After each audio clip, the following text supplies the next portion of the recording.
मणि है जो समुद्र में गिर गया था, और जैसे वो मणि मिला मछली को फेंक दिया, समुद्र को अपने गले में पहन लिया और खुशी से नाचने लगा, कहा मिल गया मिल गया मिल गया।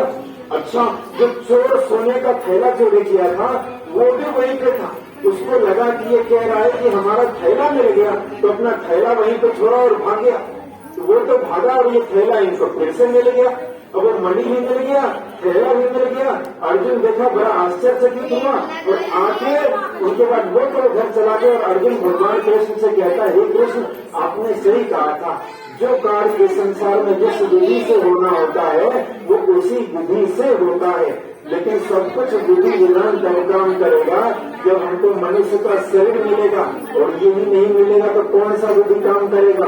बोलिए प्रेम से श्री सद्गुरु महाराज की जय। सबका तात्पर्य यही है कि जब तक हम इस मनुष्य शरीर की महिमा को नहीं समझेंगे तब तक हमारा उद्धार हो ही नहीं सकता है। और जिस दिन हम इनकी महिमा को समझ लें, अर्थात हर प्रकार से यह समझ लें कि हमें जो चीज मिला है वह सबसे ज्यादा है, वह सबसे उत्तम है, जब हम ऐसा समझ लेते हैं कि हमारे पास जो भी है वो पर्याप्त है, मनुष्य जब संतुष्ट हो जाता है तब उनके जीवन में सुख भी होता है और शांति भी होता है। और जिसके जीवन में शांति है उसी के जीवन में वास्तविक क्रांति भी है, और जिसके जीवन में शांति नहीं उनके जीवन में सुख भी नहीं है। इसलिए अगर संसार का सब सुख प्राप्त करना हो तो सारे सुख कैसे प्राप्त किए जा सकते हैं। सारे सुख का जो मंत्र है वो शांति में व्याप्त है। आप अपने मन को बिल्कुल शांत बना लें, मन को बिल्कुल पवित्र बना लें, मन को बिल्कुल एकाग्र बना लें, मन से बिल्कुल अच्छा संकल्प करना जान जाए। जब हमारे मन से उचित संकल्प होने लगेगा सब कुछ अच्छा होने लगेगा, उसी समय से आपके भाग्य के सारे दरवाजे खुल जाएंगे। और जब तक हमारा संकल्प अच्छा नहीं है तब तक हमारा कुछ भी अच्छा नहीं है। एक बार की बात है, एक बार एक गुरु के बहुत सारे शिष्य थे, तो अब सबका शिक्षा पूरा हो गया। अब सबने कहा कि अब हम सभी अपने घर जाने चाहते हैं। तो उनके गुरु ने कहा कि ठीक है, तुम सब अपने घर को बिल्कुल जाओ, लेकिन बस अंतिम में एक ही बात है, हम तुम सबका एक बार परीक्षा लेंगे और जो उस परीक्षा में उत्तीर्ण हो गया वो तो अपने घर चला जाएगा, और जो उस परीक्षा में विफल हो गया उनकी शिक्षा अभी अधूरी है और उसको यहीं पर रहना पड़ेगा। कहा ठीक है। अच्छा, उनके बाद जो है बहुत दिन तक उनके गुरु वैसे ही रहे। अंतिम में एक बार उसने सोचा कि आज सभी की परीक्षा ले, तो उसने वैसे ही परीक्षा लेने का मन बनाया। तो 3 शिष्य को उसने भेजा, कहा ऐसा करो, तुम तीनों का शिक्षा पूरा हो गया, अब तुम तीनों घर चले जाओ। तो वो तीनों चला गए। अच्छा, जैसे ही जाने लगा तो अब क्या देखता है कि शाम का समय था। एक जगह जो है बिल्कुल कांटा लगा हुआ था, जैसे गुलाब का पौधा होता है, तो गुलाब का पौधा बिल्कुल पूरा रोड पर बिछा हुआ है। तो उसमें अब सोचा कि क्या करें।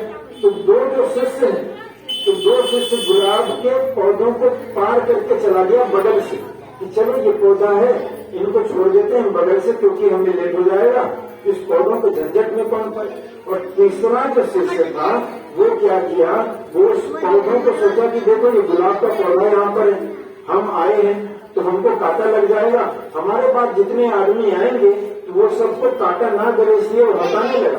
तो जैसे ही गुलाब के पौधे को हटाने लगा, क्या देखता है उसी में उसके गुरु जी बैठे। जैसे अपने गुरु जी को देखा तो ये प्रणाम किया कि तुम्हारा जीवन तो सफल हुआ, बाकी जो 2 चेला पहले गया वो वापस आओ, उनका शिक्षा भी पूरा नहीं हुआ, इसी का शिक्षा पूरा हुआ है। बोलिए श्री सद्गुरु महाराज। तात्पर्य क्या है, वो कांटे को क्यों हटाने लगा, क्योंकि वो सिर्फ अपने बारे में नहीं सबके बारे में सोचा कि उसके बाद जो आएगा उसको ये कांटा न कर जाए, इसलिए उनके लिए भी सोचकर उनको हटाने लगा। इसीलिए जब हमारे भी मन में परोपकार का भावना होता है कि हम भी दूसरों का अच्छा करें, दूसरों का भला करें, क्योंकि आदमी है जो परोपकार सबसे ज्यादा कर सकता है, और आदमी जितना परोपकार कर सकता है, मनुष्य शरीर से जितना परोपकार हो सकता है उतना किसी से नहीं हो सकता। इसीलिए मनुष्य शरीर की सबसे ज्यादा महिमा है, इसलिए उनका तो जीवन सफल हो गया, बाकी 2 लोगों की शिक्षा अधूरी रह गई। अंतिम में बस एक बात कहना चाहते हैं, उनके बाद अपने प्रसंग को विराम दे देंगे क्योंकि समय का बहुत अभाव है। तो अब एक बार की बात है कि एक व्यक्ति अब कोई जंगल में जा रहा था, शाम का समय था, चलते चलते चलते चलते बिल्कुल रात हो गया। अब उनके हाथ में एक लालटेन है। अच्छा, लालटेन जो है बहुत ज्यादा दूर तक तो दिखाई नहीं देता, 2 फीट तक के रास्ता को दिखाता है। वो आदमी सोचा कि हमको 10 कोस दूर जाना है, और ये जो लालटेन है ये बस 2 फीट तक के रास्ता को दिखाता है, तो इस लालटेन से 10 कोस का दूरी कैसे तय करेंगे? ऐसा सोचकर वो लालटेन को वहीं पर रख दिया और बैठ के फिर क्रंदन करने लगा, विलाप करने लगा, रुदन करने लगा, आंख से आंसू बहाने लगा। रात का समय है, जंगल का बात है, जंगल में बहुत सारे पशु रहते हैं, जंगली पशु, वो हमें खा जाएंगे ऐसा डर लगने लगा उनको। तो वहीं पे बिल्कुल हताश हो गया, निराश हो गया, खिन्न हो गया। अब उनके बाद जब इतनी विपरीत परिस्थिति में आया तब उधर से उनके गुरु आते हैं। उसके गुरु ने कहा कि भाई तुम इस प्रकार से चिंतित क्यों हो, तुम्हें चिंता क्यों सता रही है, तुम इतने दुखी हो, बिल्कुल विलाप कर रहे हो, यहीं पर पड़ गए जंगल में। कहा गुरुदेव बात ऐसा है, अभी शाम का समय है, हमें 10 कोस दूर जाना है, हमारे पास एक छोटा सा लालटेन है, जंगल में बहुत सारे पशु रहते हैं, लालटेन 2 फुट तक की ही रोशनी को दिखाता है, तो उस लालटेन से 10 कोस का दूरी कैसे तय करेंगे? उसके गुरु ने कहा देखो ये लालटेन तुमको 2 फुट तक दिखाता है, जब तुम 2 फुट पहुंच जाओगे तो आगे तो 2 फुट को दिखाएगा, और 2 फुट पहुंच जाओगे तो और आगे तो 2 फुट को दिखाएगा। इस प्रकार 2 फुट करते करते तुम 10 कोस की यात्रा को भी तय कर लोगे। उनकी बुद्धि खुल गई, वो प्रसन्न हो गया, अपने गुरु के चरणों में प्रणाम किया ताकि अब हमें विवेक की प्राप्ति हो गई। इस प्रकार से वह अपने सफर को तय कर लिया। यह हमारे भी जीवन के दृष्टि को खोलता है कि हमारा भी जीवन वैसा ही है। आदमी सोचता हमारे पास तो यही शरीर है, हमारे पास तो छोटा सा बुद्धि है, अब इस जीवन को सफल बनाने के लिए बहुत कुछ का जरूरत है, उतना सामर्थ्य कैसे लाएं, उतनी शक्ति कैसे लाएं, हमारा जीवन कैसे सफल हो सकता है। तो हम और आप भी बिल्कुल वैसा करें, हमारे पास जितना बुद्धि है, जितना विवेक है, उनका सदुपयोग करें। जब उनका सदुपयोग कर लेंगे तो धीरे धीरे हमारी बुद्धि और बढ़ जाएगी, जब उनका भी सदुपयोग करेंगे हमारी बुद्धि और ज्यादा प्रखर हो जाएगी।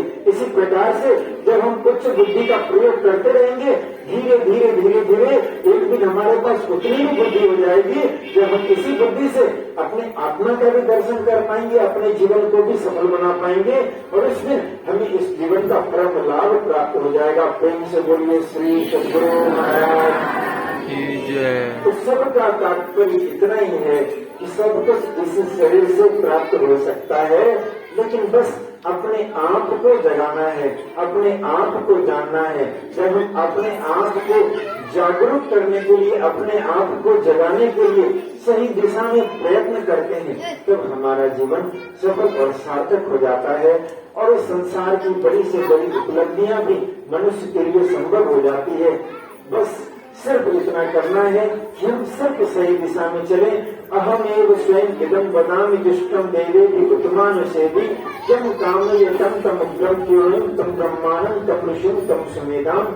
वेद और उपनिषद इसी बात को कहता है कि जो भी सद्गुरु के दिखाए रास्ते पर चलता है, शास्त्र के दिखाए मार्ग पर चलता है, वह अगर छोटा भी है तो एक दिन बहुत बड़ा हो जाता है, और जब गुरु के दिए गए युक्ति के अनुसार नहीं चलता वह बड़ा भी है तो एक दिन छोटा हो जाता है। इसलिए बात छोटे बड़े की नहीं है, बात सही और गलत की है। जो सही दिशा में चलेगा वह मंजिल को प्राप्त कर लेगा, जो गलत दिशा में जाएगा वो भटक जाएगा। इसलिए हमारा जो जीवन है वो अंधकार से प्रकाश की ओर जाना चाहिए, असत्य से सत्य की ओर जाना चाहिए, पतित से पावन की ओर जाना चाहिए, दुख से सुख की ओर जाना चाहिए, और अशांति से शांति की ओर जाना चाहिए। इसीलिए हमें मनुष्य का जीवन मिला है। तो स्थापना दिवस के उपलक्ष्य में आज का सत्संग रखा गया है। सत्संग करना वैसे ही बहुत बड़ा पुण्य होता है, लेकिन पुण्यों में भी जो सबसे बड़ा पुण्य है वो सत्संग का ही पुण्य है। जिसने सत्संग कर लिया उसे सारे पुण्य का फल मिल गया। इसलिए सारा पुण्य सत्संग में ही समाहित रहता है। और अंग्रेजी कैलेंडर के अनुसार आज 1 जनवरी है, दैट इज 1 दिसंबर 2023। तो आज 1 जनवरी का दिन है, अर्थात साल का जो नया दिन है, ये हमें कुछ नया करने के लिए, जो भी अपनी कमजोरी है उनको दूर करने के लिए, कुछ नया सफर तय करने के लिए और जीवन के नए लक्ष्य को निर्धारित कर नए सिरे से चढ़ने के लिए, पुरानी जितनी भी गलतियां हैं उनको छोड़कर नए तरीके से आगे बढ़ने के लिए और अपने सारे